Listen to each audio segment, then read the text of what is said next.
Josh, over to you. Hello! Hello, everybody! So yeah, my name is Josh Styles. Hello. For those of you who don't know me, I am an ecologist who is also a botanical specialist. So 4 days a week, I work with a big consultancy called Atkins, and I do botanical surveys for all kinds of different people. But as well as my consultancy work, I do a few other things. So one of them is I do a bit of training on plant stuff, as you might expect. And another thing is I coordinate a conservation programme, which is funded by Chester Zoo called the Northwest Rare Plants Initiative, which is something I began a few years ago, and that's what I'm going to talk to you all about today. So yeah, hello. Super duper, so what is the Northwest Rare Plants Initiative? I hear you all. What is the Northwest Rare Plants Initiative? Well, it's something that I started in August after I graduated from my undergrad degree. I was really fortunate when I graduated because I was nominated for a scholarship and I got it. Didn't really care so much about the scholarship. I just cared about the 2K I got with it, which was brilliant. So it took me about a week or two to think on how I might want to spend that money. One thing that I think irks us all is extinction. Extinction is something I was very familiar with, even in my early teens when I was keeping up to date with something called the Cheshire Rare Plant Register. And every year in Cheshire, when I looked at this register, at least one species had gone extinct. And in every English county, a species goes extinct on average every 2 years, which is pretty alarming. And so I decided, this 2K, to spend it on establishing a conservation programme. This conservation programme. Soon after, I ran out of money. Soon after, I was very lucky because I obtained funding support from Chester Zoo, as well as Lancashire Wildlife Trust and the Wildflower Society. And although hopefully I still look a bit young-ish, I do have over 18 years, believe it or not, horticultural and botanical recording experience. There's only really one overarching aim to the Northwest Rare Plants Initiative, and that is to establish ex situ populations of 43 or thereabouts regionally threatened plant species that are either declining very quickly, they're very rare and at high risk, or they're extinct already, with the ultimate goal of reintroduction or reinforcement on vulnerable sites where it's appropriate. Some of them are really pretty, like this gorgeous little green-winged orchid. This gorgeous little green-winged orchid. And green-winged orchid is very rare in the northwest now. Here in Cheshire, every last plant on the very last site was dug up by orchid collectors in the 1980s. So that was extinct in Cheshire, and that's one of the target species. Some of them look rubbish. But yeah, so real mix of plants that are threatened in northwest England. Okay, so species selection. This real range of species was selected using, the choice was informed by a number of bits of literature and also liaison with different people. So it was informed by things like the Cheshire Rare Plant Register, which is a nice little list of very rare plants in the county. Relevant county or vice county floras. There was a lot of liaison back and forth with the Botanical Society of Britain and Ireland, vice county recorder for Lancashire, South Lancs, North Lancs, Cheshire. South Cumbria, and also to a lesser extent, species selection is informed by things like the English Red List. Also, I have a bit of cultivation experience, but some plants are really difficult to grow. Some orchids can be very, very difficult to grow. So ease of cultivation was also one of the factors that involved, there was at play in species selection. Why? Although some people might criticise plant reintroductions as a form of gardening, it's not. Is the simple answer to any query is on plant reintroductions likening them to gardening. Just like any other species reintroduction, and the Northwest Rare Plants Initiative, every single reintroduction accords with the IUCN and JNCC guidelines, and also, what I failed to include on here, more recently, the DEFRA guidelines that have recently been released. But also, what's really important when it comes to rare plants and any rare species, when we take them into captivity, is that we consider impacts that taking them into captivity, taking them into cultivation will have. A lot of really rare species that I grow and I'm able to reintroduce back into the wild, they grow in very small populations. So to make sure that there are no impacts on those small and rare species populations, I adhere to something called the BSPI Code of Conduct. There's a super careful selection for a sector site. Loads of questions need to be asked. Is the site within the range of the target species, or the former range? The factors that led to this species extinction in the first place no longer applicable? And is the receptor site suitably, sustainably managed? Of course, I'm sure loads of people here will know already, reintroductions aren't just a case of bringing things into captivity or cultivation, just chucking them anywhere. Loads of different questions need to be asked.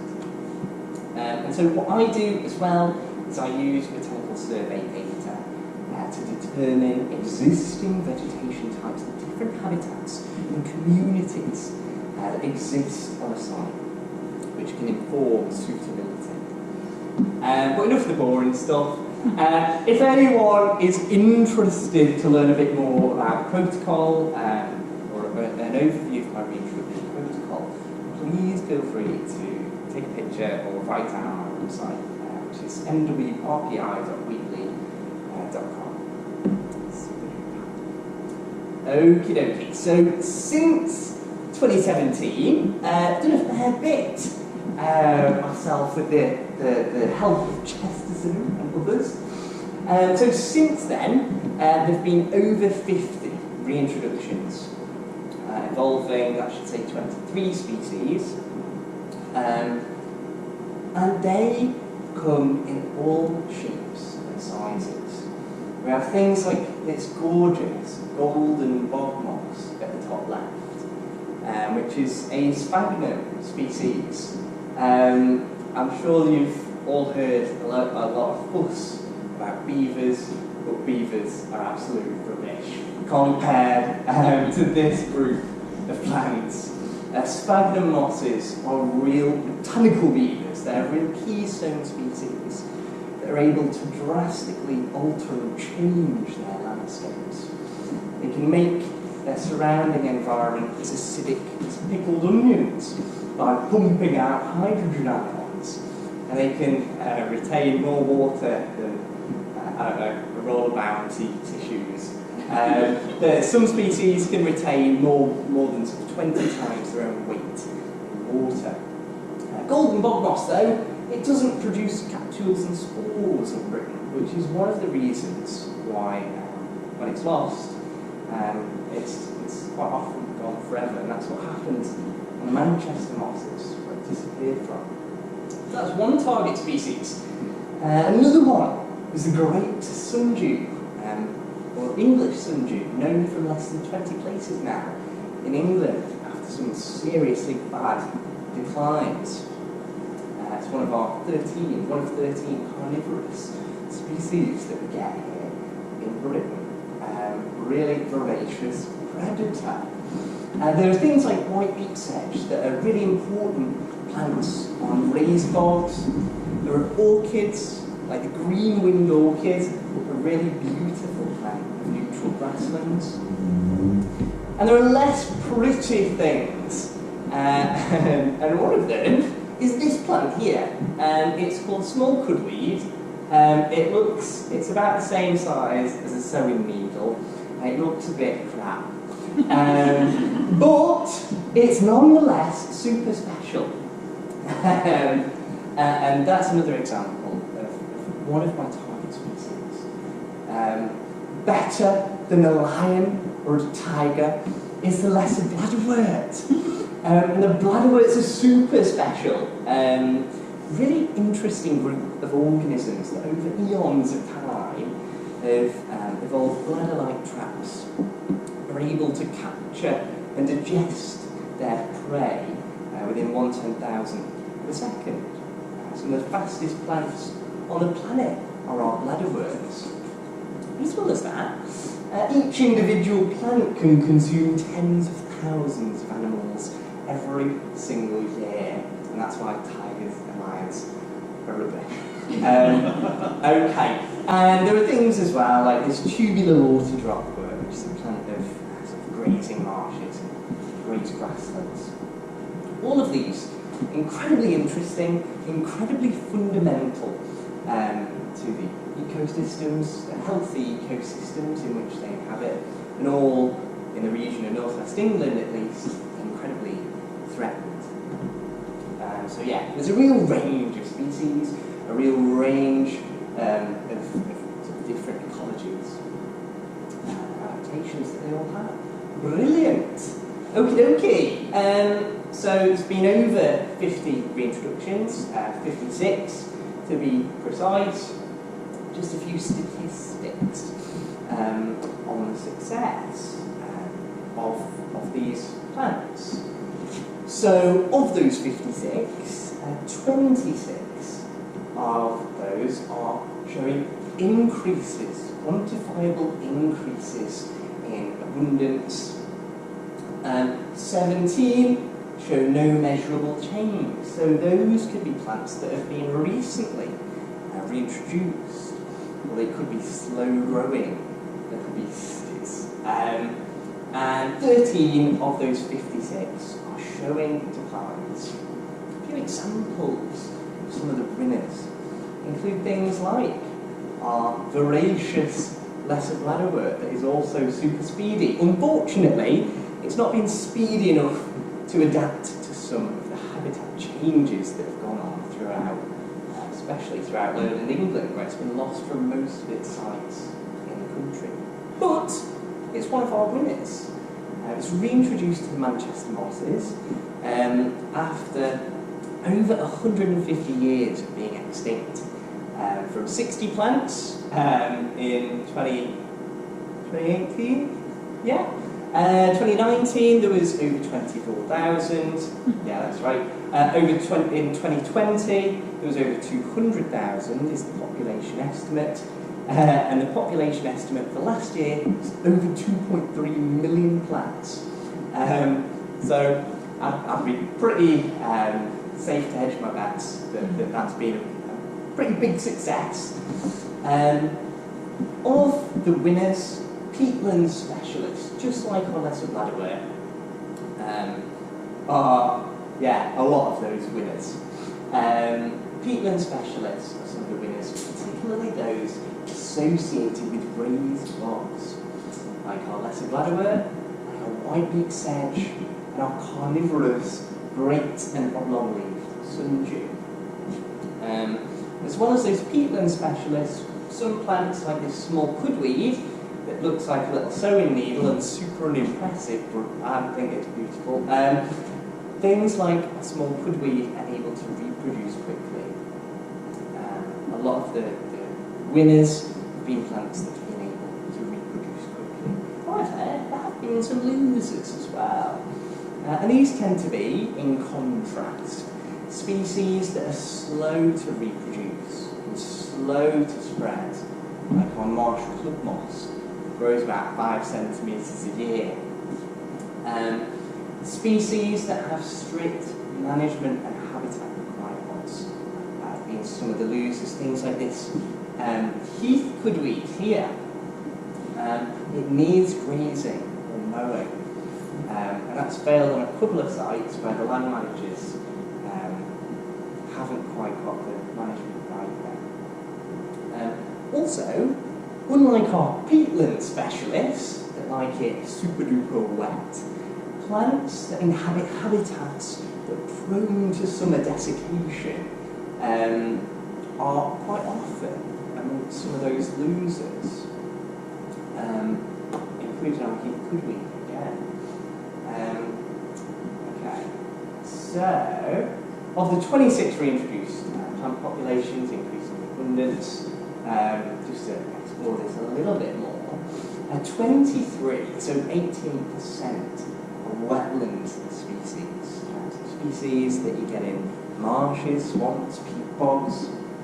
And of the 13 reintroduced plant populations that are declining or have failed, 62% are non-wetland species. So you can see there that that's pretty significant. And actually, some reintroductions in the brecklands show pretty similar trends, where species that need quite wet environments, like fenna orchids, have been quite successful in some of their reintroductions, whereas plants of drier environments have not generally been successful. So, plant life introductions found approximately 75% of breckland plant introductions failed, sadly. And of course we've got the unknowns, whose trends aren't quite clear just yet. And this includes species that have been reintroduced quite recently, like our beautiful marsh louse were, a botanical vampire that sucks out the nutrients from the roots of nearby grasses and related plants. And species that are unable to grow or reproduce quickly, things like our Dyer's greenweed, our green-winged orchid, that from seed to flowering plant takes about 3+ years. Things like bog myrtle that grow super duper slowly. Just a little bit more about the process. So we've talked about a few of the questions that we need to ask ourselves before we get involved in plant reintroductions. And to do that, to answer those questions, if we ask ourselves, does the site lie within the historic range of the species? Well, we can answer that using, or rather I've been answering that, using a combination of things like MBN and BSBI data, which looks at when plants were last recorded at a given site. We ask ourselves if the reasons for extinction are no longer applicable, as that can vary depending on the site. You might have a peat bog that's turned into a woodland because it's been drained, so that can answer that question. And number 3, are the existing communities of plants conducive to the target species? So, if anyone knows what the National Vegetation Classification is, it essentially looks at different semi-natural plant communities in Britain. And things like your great sundew only grow in a couple of different communities. So does your white-beak sedge, and so does your other rare plants. And so you can use community data to inform an assessment of suitability. Okay. But also, there's some quite interesting biosecurity risks. And you'll be happy to know that I'll be talking about STIs again. Plants get them too. And this is one example, actually, that's pretty alarming. It's a smut fungus called Microbacterium pingwiculae. And it infects this plant here. which is another carnivorous plant. It's called common butterwort. Not so common. In fact, it's rendered vulnerable in England, and most of our remaining populations are quite fragmented. I'm actually studying this plant as part of my MSc dissertation, and unfortunately, what I found is that large interconnected sites, especially in Cumbria and Wales, tend to have very, very low underlying infection rates, whereas our small, very fragmented sites have generally over sort of 80-90% infection rate. And why does that matter? Well, this botanical equivalent of antibiotic-resistant gonorrhea is detrimental to, or it can be detrimental to its host plant, because what it does is it replaces pollen with spores, and so it hinders, essentially stops this plant from being able to sexually reproduce. So there have been some biosecurity considerations, just like botanical STDs with smut fungi. What I've also tried to do to reduce any biosecurity risks is collect seed or cuttings as opposed to plants associated with substrate that could contain the propagules of invasive species or whatever.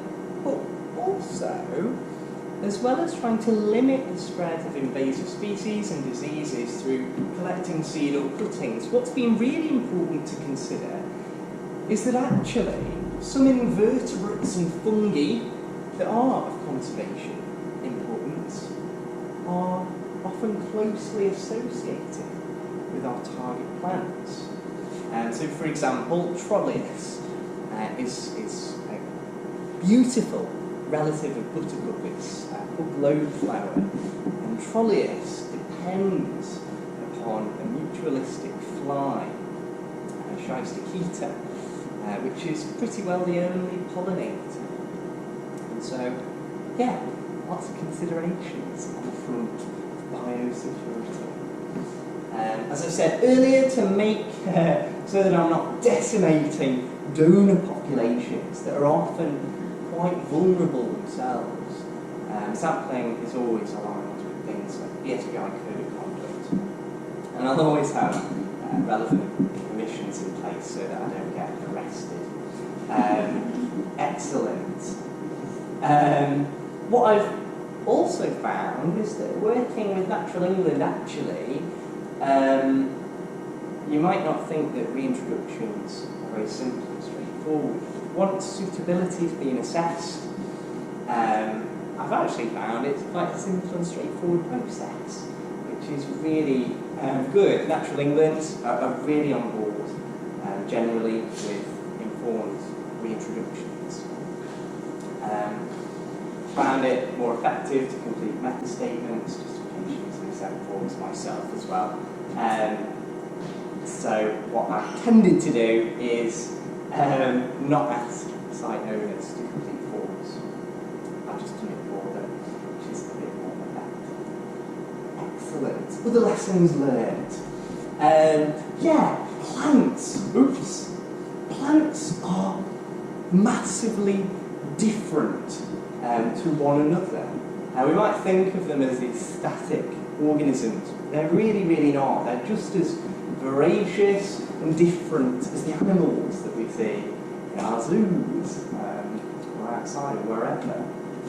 And because plants are so different in their ecologies, in their adaptations that they have, in their interactions with other species, one lesson that really is every single target species is vastly different to the next.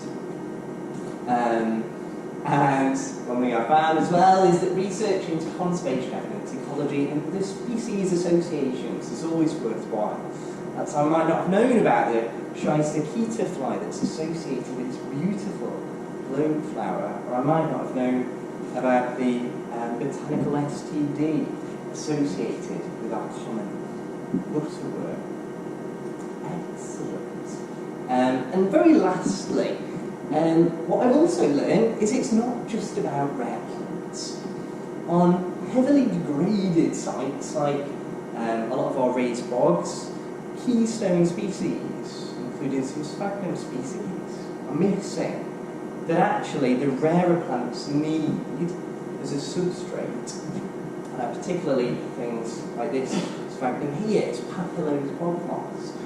And so what I've been doing, as well as targeted rare plant reintroductions, is working with Lancashire Wildlife Trust and Natural England to transplant sphagnum on raised bog sites to help improve the quality of the habitats, the condition of the sites, and the quality of the habitats for some of these very, very rare species.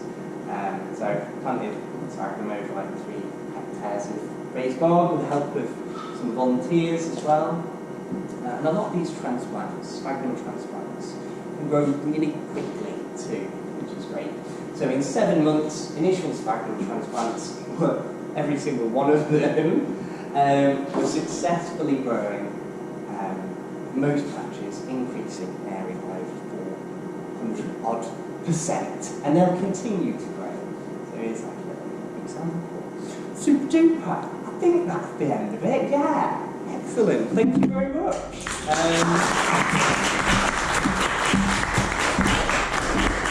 Brilliant, thanks Josh. So our take-home messages: beavers are rubbish, tigers are rubbish, lions are rubbish. Yeah. Moss is where it's at. That's it, yeah. There we go. If we take nothing else from today, then that's it. Yeah. I think what we'll do is we'll have a quick break now, grab a drink, catch your breath, and we'll come back in maybe 10 minutes for a Q&A. Is that okay? Great. Thank you very much. As I can see some hands twitching already, so yeah, has anybody got any questions? I know I've got loads, but I've got loads. Go on, Helen. Save us the last of that. No, go on, get in there.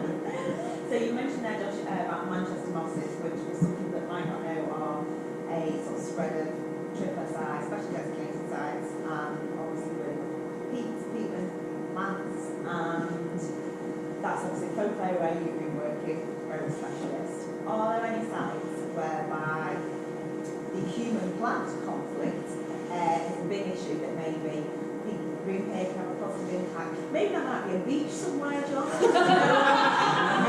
know what you're getting at, Helen. Any examples? Yeah, Hoylake Beach.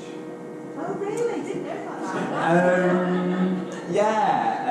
So for anyone who doesn't know, there's a beach on the Wirral in a little town called Hoylake, which has, in 2019, it's a triple SI, it's an SAC, so it's internationally designated for its biological importance. And Hoylake, over the past, well, forever, has been going through cycles of accretion where sand is being deposited on the beach, and erosion, where it's being eroded. And Hoylake itself is built on a dune system. What's been happening over the past few decades is it's been going through accretion, so sand's been building up, and a dune system has been developing. But unfortunately, some of the local residents don't like vegetation, so they've been campaigning for it to be herbicided, raked, ploughed, removed. So I've been campaigning hard for Wirral Council to not destroy triple SISAC, which you wouldn't have thought would be an unreasonable request. Apparently it is. Yeah, so that's an example. And a lot of people actually in Hoylake locally are really pro vegetation, which occupies about 5% or less of the whole beach as well. So, that's an example The for people you. that are against it, what's their issue? Don't like the look of it. Live in big houses. Yeah, generally. Yeah. Moving on from that then, Hello. about human conflict. You've got a lot of animal focused CSVs. My apologies.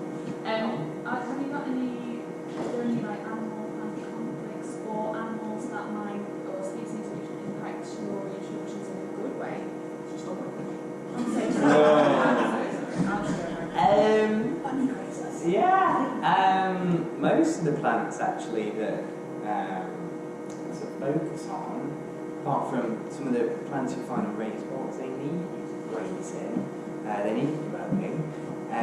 So actually, conservation grazing can be really beneficial. And if we look at rewilding projects as well, like NEPs, that has some Northwest Red Plants Initiative target species there. They're increasing things like Dyer's greenweed, which is super rare. So, yeah, generally, they're good. Yeah, we all just want a functional ecosystem, don't we? It's pretty practical. And I was not kind of like a Scibar thing, so that the plant gets extinct as space by different is that what kind of like when would it be like a non-legitimate plant buyout? Would it just be like humans or yeah, so most of the plants that I sort of work with, a heck of a lot of them are really essential parts of the ecosystem that they inhabit. So the reason that they've died out isn't through natural causes, it's through very intentional removal or degradation of habitats. So things like bog rosemary, cranberry, and our lesser bladderwort are all super widespread over pretty much all of the northwest peatlands, where they form a conspicuous and very large chunk of the vegetation. They've died out because we buggered up the habitats, and it's through sort of targeted restoration and beginning to recover and beginning to be suitable for these species. Yeah. so is that like when you say bugger habitats, you mean like through building or through stuff? Loads of different things. So keeping on track with peatlands, for example, over 99% of our raised bogs in Britain being either destroyed or heavily degraded. 40% being converted to agriculture, 27% forestry, I think it's 20% for peat extraction. So yeah, it's things like that mostly. Development is actually quite a small chunk of the habitat loss. It's mostly agriculture. Yeah. Wow. Any other questions? Do you find when you introduce a species of plant into one area, you find that new wildlife comes to that area? And on the flip side, do you find that when you introduce another species into another area, it actually declines the species? Ooh. Not found that. But yes to the first part of your question.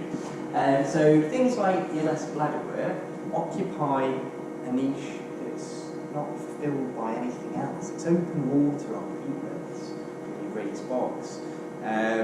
So I'm not an entomologist, but I feel beetles and stuff in there. But also there's water lily aphids that have been able to use the stalks of the bladderwort, which has not been recorded on the Manchester losses before.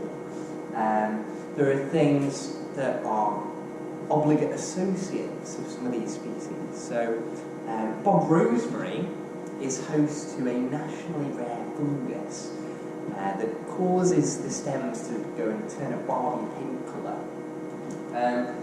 And so, yeah, loads of these species have sort of associates, invertebrates and fungi, and have been some benefits to a few species through targeted reintroduction. Yeah. By this end of the room. Let's just go back to carnivorous plants in the UK. I didn't know this. What are these? How cool is this? Yeah. Well, the prey items depend on the species. So for a common butterwort, it's more like small midges and mosquitoes. And then for our sundews, you'll find things as big as crane flies. For our lesser bladderwort, it might be mosquito larvae and little water fleas. So nothing like a lever or a rat really. But yeah. Yeah. Hmm? Yeah. There you go. Yeah, don't need insecticides, we just need bladder works. It does sound like a lot of these that the ecosystem, the life ecosystem, really represents. There's also opportunities for these beneficial. So a lot of this is on people. Does it help restore people? Yes. Obviously, with that trial.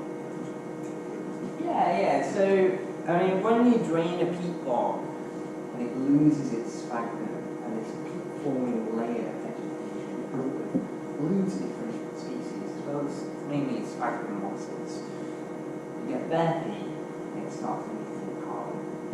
So, reintroducing plants like degraded raised bogs is actually incredibly important for biodiversity there, but as well as the climate aspect. So most of our raised bogs that have been heavily degraded, over 99% are lost. Their carbon emitters, massive ones as well. So yeah, reintroductions to our actual climate benefits. Oh, yeah, go.